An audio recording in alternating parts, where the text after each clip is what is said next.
Who is Poppy? In the year 1950, Playtime Co. would release their most successful toy after 20 years, Poppy Playtime. She was a porcelain doll targeted towards young girls who wore a blue dress, black shiny shoes, and had red curly hair that remained sturdy even when brushed. But besides taking care of the doll, children were able to enjoy another feature of the toy. Poppy's as lovable as a real girl, and she talks like one too. Hi, my name is Poppy. I love you. During this time in history, such technology was absolutely unheard of. Poppy was a toy that could actually talk back to children, and not just with automated replies that were powered with batteries. Her responses were rather sentient and a bit too lifelike, especially when she said things like this. Poppy? I'm a real girl, just like you. Her red hair, which smells like poppies, serves as a precursor to Playtime Co.'s experimentation with poppy gas, a substance used to put orphans to sleep as well as induce hallucinations, which we experienced in Chapter 3. Playtime Co. had been working on this research for a while, and Poppy was the very beginning of it. And it doesn't take viewers long to realize that much like the other toys, Poppy was possessed with the spirit of a real person, someone who was desperately trying to communicate with someone else in exchange for freedom. We can see this in Poppy's maintenance tape, which at first seems like a regular instructional video, detailing how to take care of the doll, but it soon turns quite dark.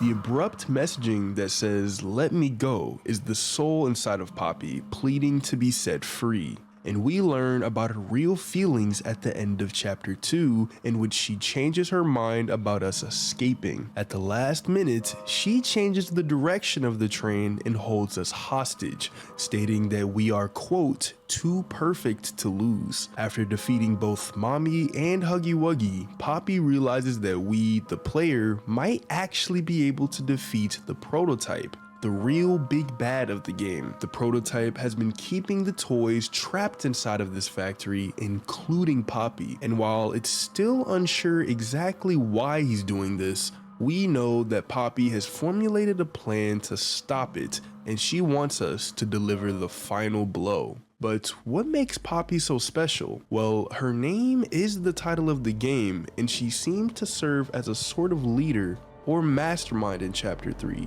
Guiding us alongside Ollie to find and hunt down Catnap. In Chapter 4, it's presumed that the player and Poppy will work together side by side to hunt down the prototype once and for all. But who is Poppy exactly? Every toy in the game has a soul, and Poppy is no different. So far, there were two common theories within the community that seem to explain her identity. The first one was that Poppy is actually Stella Greyber. This theory was mainly popular when the first chapter of the game came out. Greyber in Chapter 1 was introduced as a potential hire at Playtime Co. In the Make a Friend room, you're able to find a pink VHS tape. In it, Stella is being interviewed by an unknown hiring manager, and her answer to why she wanted to work at Playtime is rather peculiar.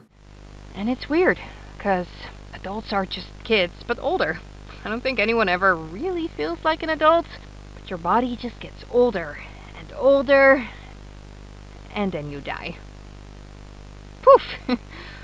Human bodies just can't stay young forever. There's things, though, like some trees that can stay alive even while being way older than a person. I mean, the oldest people to ever live are still younger than those. So I guess everyone is always young relative to something, right?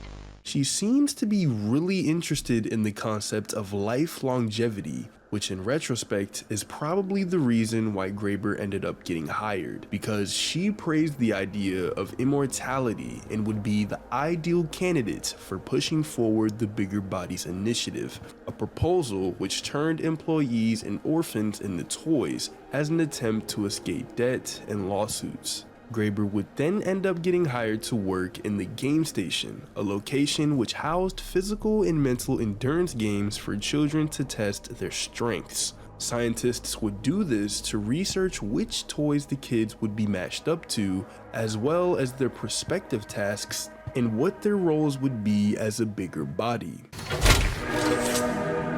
Hi kids, welcome to the game station. I'm Stella, and we've got 3 super duper fun games to play. Greyber would then go on to become head of Playcare, an on-site orphanage introduced by the company's founder, Elliot Ludwig. She was deeply involved in overseeing children that lived in Playcare, as well as the adoptive initiative as a whole. In Chapter 3, we hear her speaking to potential parents ready to adopt. However, she would pretend to remain oblivious in order to conceal the company's horrific secrets. Although Greyber seems to be a willing candidate to be turned into a toy, this theory ends up getting debunked. Once we realize that the timelines don't quite add up, Greyber would have to be an employee after Poppy was created, so unfortunately the two can't be the same. The next, more widely accepted theory is that Poppy is the daughter of Elliot Ludwig. We find out more information about his character in Chapter 2. In the 1960s, an unfortunate family death had pushed Ludwig down to his lowest. But with so much ambition, he rose back up and continued to fulfill his vision for the Playtime Co. toy factory.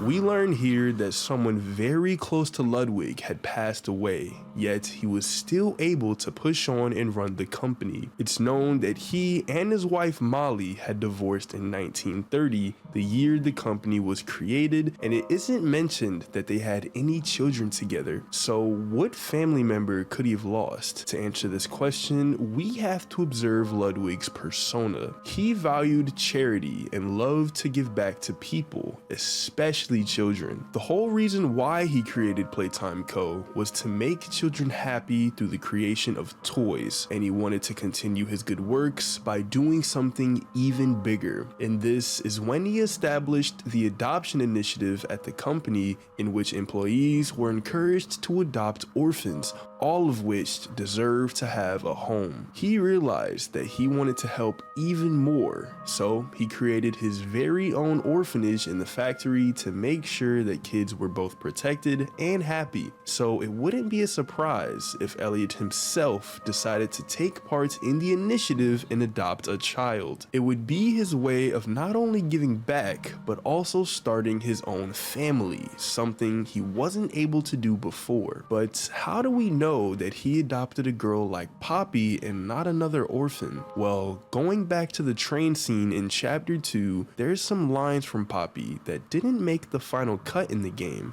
and what they reveal is very interesting. Terrible things have happened, and I am the cause. Being able to exist as a doll, it has killed so many people.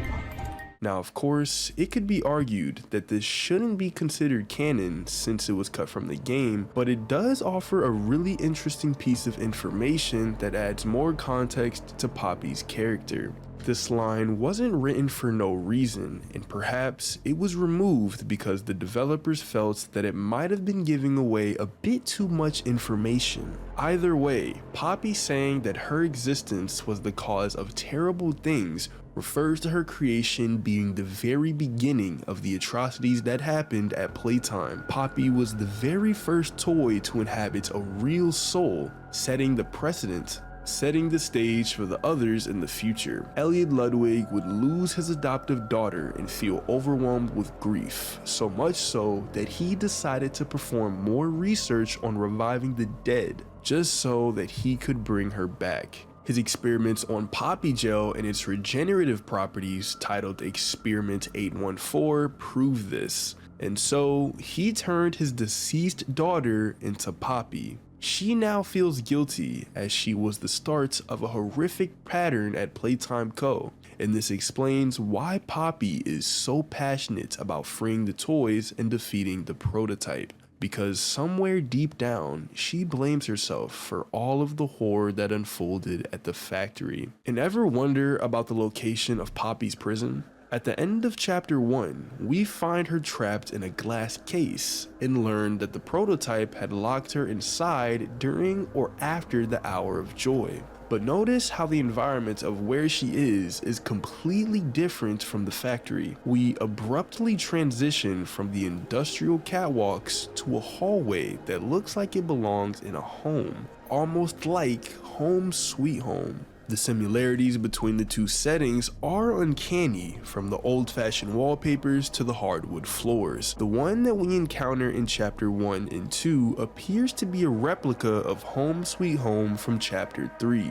Perhaps the case was built by Ludwig after he created Poppy. He would keep her isolated from the rest of the factory to ensure her safety. This wasn't just a random kid, but his daughter, and the room was designed to look like the orphanage to make Poppy feel comfortable, as she was in an environment she grew up in.